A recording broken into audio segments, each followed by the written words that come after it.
این کورک‌های سفید پیله بوده محصول مهنت خولای مومقوز 90 ساله و کلین‌هایش این مردها را به حیرت آورده است. اویله خولای مومقوز از 30 گرم کرمک به قدر 50 گرم پیله به خرمن ناحیه آورده سپاریدند.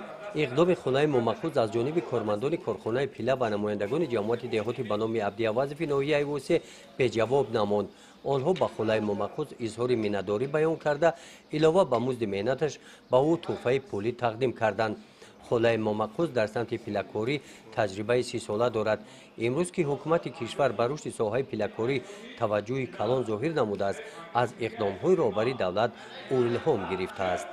57 سال زندگی دارم ختم سپید تو همیشه دهخانه کار دهخانه را کردم نه میبینم جون میگم همه ما رو کارگر باشه ما رو دلسوز باشه همه به همه کار مشغول باشه.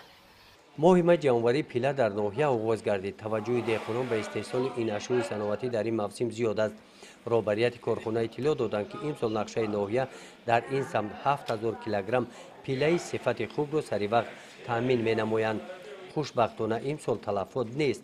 از روی تحلیل ها صفت پیله خوب است.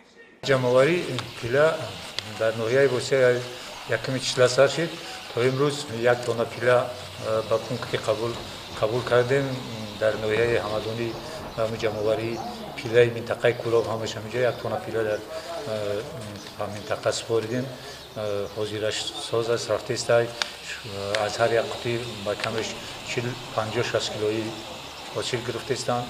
ان شاء الله به امر خدا حرکت میکنیم که در روزهای نزدیک نقشه در پیش مانده‌مون رو با سربلندی اجرا کنیم. پیله این شاهی و اطلس و ادرس تاسیس جایهای نوی کاری با خصوص برای زنان و بانوان می باشند.